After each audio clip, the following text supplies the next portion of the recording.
الحمد لأهله والصلاة لأهلها قال عز وجل في كتابه المحكم اعوذ باللہ من الشیطان الرجیم یا ایہا الذین آمنوا کتب علیکم الصیام کما کتب علی الذین من قبلکم لعلکم تتقون صدق اللہ مولانا العظیم۔ خواتین و حضرات، ماہ رمضان، ماہ قرآن، ماہ سیام، ماہ قیام، سید الشہور،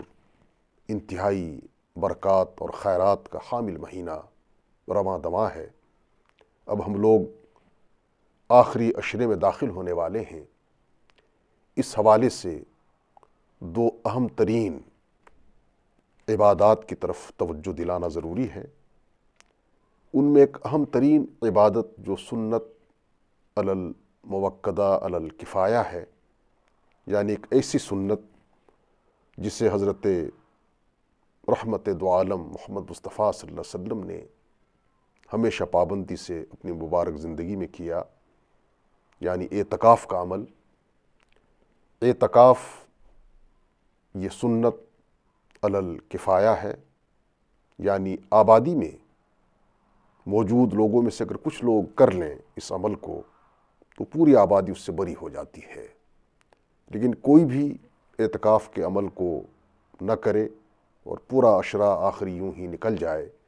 تو پوری آبادی گنہگار ہوتی ہے۔ اس میں صورت یہ ہے کہ اعتکاف کی تین شکلیں ہیں، لیکن آج جو ہمارا موضوع ہے وہ اعتکاف ماہ رمضان کے تعلق سے، اور جیسا کہ میں نے عرض کیا کہ حضرت رسول اکرم صلی اللہ علیہ وسلم نے رمضان کی فرضیت کے بعد جو ہی روزے فرض ہوئے سن 2 ہجری میں، سن 11 ہجری تک مسلسل گویا کہ 9 سال آپ نے جہاں روزہ داری کی، قیام اللیل کا اہتمام ہوا، قرآن مجید سے شغف حد سے زیادہ ماہ رمضان میں دیکھا گیا، اسی کے ساتھ ساتھ ایک خاص عمل اعتکاف کا عمل۔ ہر سال رسول اکرم صلی اللہ علیہ وسلم 10 دن کا اعتکاف فرماتے تھے۔ امہات المومنین حضرت عائشہ صدیقہ رضی اللہ تعالیٰ عنہا روایت فرماتی ہیں کہ ہر سال پابندی سے رسول اکرم صلی اللہ علیہ وسلم نے اعتکاف فرمایا۔ ایک سال اعتکاف کرنے کا موقع نہیں ملا سفر کی وجہ سے، تو اگلے سال آپ نے 10 کے بجائے 20 دن کے اعتکاف فرمائے۔ اعتکاف اتنا عظیم عمل ہے کہ انسان پوری دنیا سے کٹ کر اللہ کے دربار میں جا کے ڈیرا ڈال دیتا ہے، جو کہ اعتکاف کے لیے مرد حضرات کی خاطر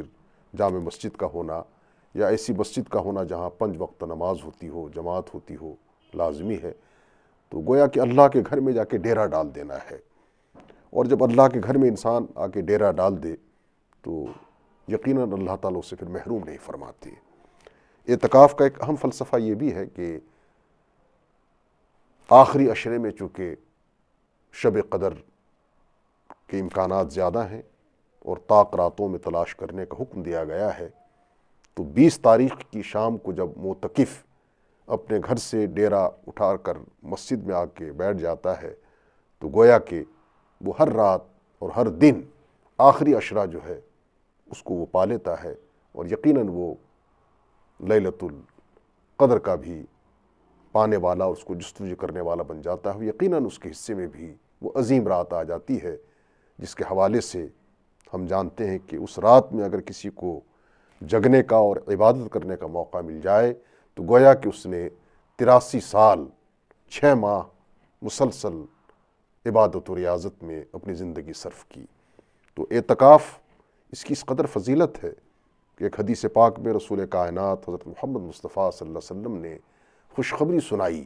کہ جس نے اعتکاف کیا اسے 2 حج اور 2 عمروں کا ثواب ملتا ہے، اور معتکف اور جہنم کے درمیان 3 بڑی بڑی خندقیں حائل ہو جاتی ہیں۔ اس کا مطلب یہ ہے کہ معتکف کا جہنم میں جانے کا کوئی تصور بھی نہیں ہے، اس قدر اللہ کا قرب سے حاصل ہوتا ہے۔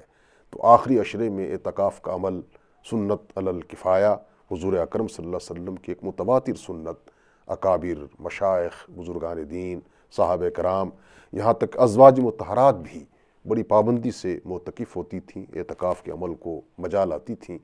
اس لیے ضروری ہے کہ مسلمان جہاں کہیں ہیں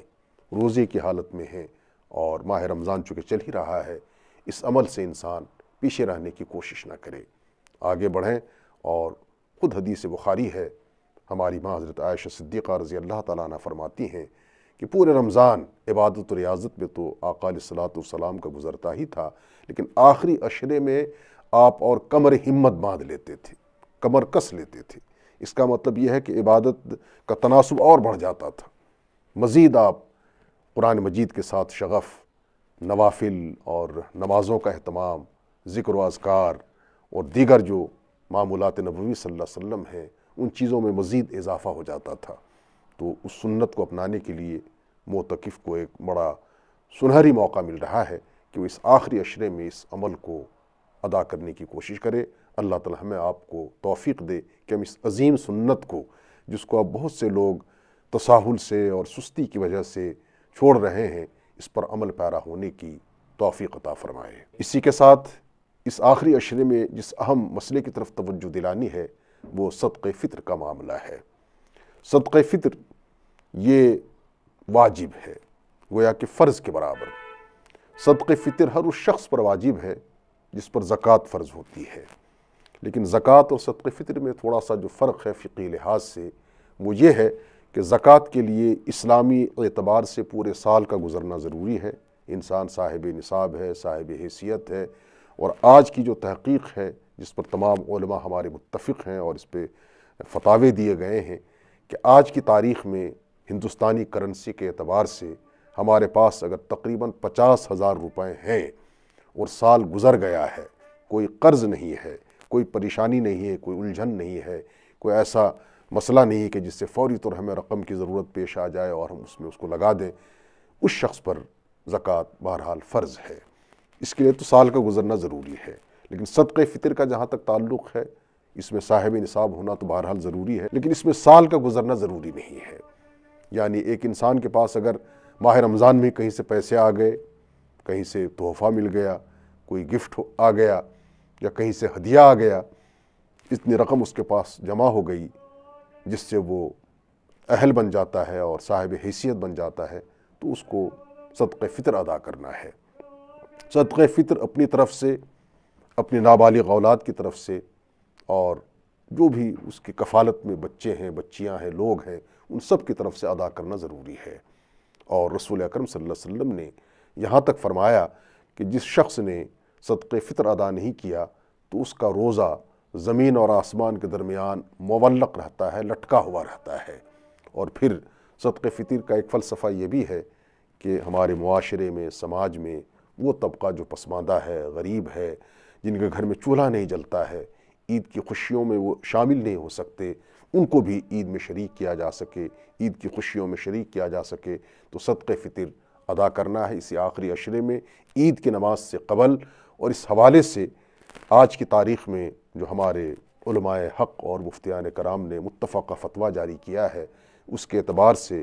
65 روپے فی فرد، یعنی 65 روپیز پر ہیڈ ادا کرنا ضروری ہے۔ اور صدقہ فطر کا بھی وہی گویا کہ خرچ کرنے کا حساب ہے اور وہی مواجبات ہیں جہاں ہم زکوٰۃ کی رقم خرچ کرتے ہیں۔ زکوٰۃ جن فنڈز میں خرچ کیا جاتا ہے، جن مداد میں خرچ کیا جاتا ہے، جن مستحقین کو دیا جاتا ہے، مثلا غریب ہے، مسکین ہے، بیوہ ہے، یتیم ہے، یا اسی طرح سے فی سبیل اللہ ہے، دینی مدارس ایسے جہاں غریب بچے زیر تعلیم ہیں، یا کوئی انتہائی مقروض ہے، تنگ دست ہے، ایسے لوگوں کو زکوٰۃ کی رقم دی جاتی ہے۔ صدقہ فطر کی رقم بھی انہی لوگوں کو دی جائے گی۔ اور ایک بات اور عرض کرنا چاہوں گا کہ اگر زکوٰۃ یا صدقہ فطر کے مستحق آپ کے ہمارے عزیز ہیں، رشتہ دار ہیں، اولاد کے بغیر، والدین کے بغیر، شوہر یا بیوی کے بغیر، بھائی ہے، بہن ہے، یا قریبی رشتہ دار ہے، ماما ہے، چاچا ہے، وہ اگر خدا نخواستہ مستحق ہیں، چونکہ پانچوں انگلیاں برابر نہیں ہوتی، ان کو بخوشی دیا جا سکتا ہے، بلکہ اس میں ڈبل اجر ہے، ایک تو صدقے اور خیرات کا، دوسرے صلہ رحمی کا۔ اور پھر جیسا کہ فارسی میں ہم کہتے ہیں کہ اول ہو خیش بعد ہو درویش، پہلے اپنوں کی خبر لیں گے، اس کے بعد دوسروں کی۔ تو یہ رقم جن کا حق بنتا ہے ان کو پہنچایا جائے۔ اگر اپنوں کو آپ دینا چاہتے ہیں تو یہ کہنا ضروری نہیں ہے کہ صاحب یہ زکوٰۃ کی رقم ہے یا فطرے کی رقم ہے یا صدقے کی رقم ہے، انہیں ہم عیدی کے نام پر، تحفے کے نام پر، گفٹ کے نام پر، ہدیے کے نام پر پیش کر سکتے ہیں، اس میں کوئی قباحت نہیں ہے۔ تو ایک واجب اور اہم امر ماہ رمضان کی آخری عشرے میں اپنے روزوں کا فطرہ ادا کرنا، اور اس لیے بھی ضروری ہے، اللہ کے رسول صلی اللہ علیہ وسلم نے فرمایا کہ روزہ انسان رکھتا ہے تو اس میں کمی خامی رہ جاتی ہے۔ ہم کیا، ہمارا روزہ کیا، فاقہ کشی ایک ہوتی ہے صرف، اس کے جو اور تقاضے ہیں روزے کے، جو آداب ہیں، جو شرائط ہیں، ان پر یقیناً ہمارے روزے پورے نہیں اترتے ہیں۔ تو ان کی بھرپائی کے لیے، اس روزے کی کمی خامی کو دور کرنے کے لیے اللہ کے رسول صلی اللہ علیہ وسلم نے اللہ کے حکم سے صدقہ فطر کو واجب قرار دیا ہے، اور یہ ادا کیا جانا چاہیے بغیر کسی جھجک کے، بغیر کسی گویا کہ رکاوٹ کے، اور بغیر کسی شرمندگی کے، چونکہ اللہ کا ایک فریضہ ہے، ایک حکم ہے، اللہ کے رسول صلی اللہ علیہ وسلم نے ہمیں پابند کیا ہے، اس کو ادا کرنے کی امکانی حد تک بھرپور کوشش کی جانی چاہیے۔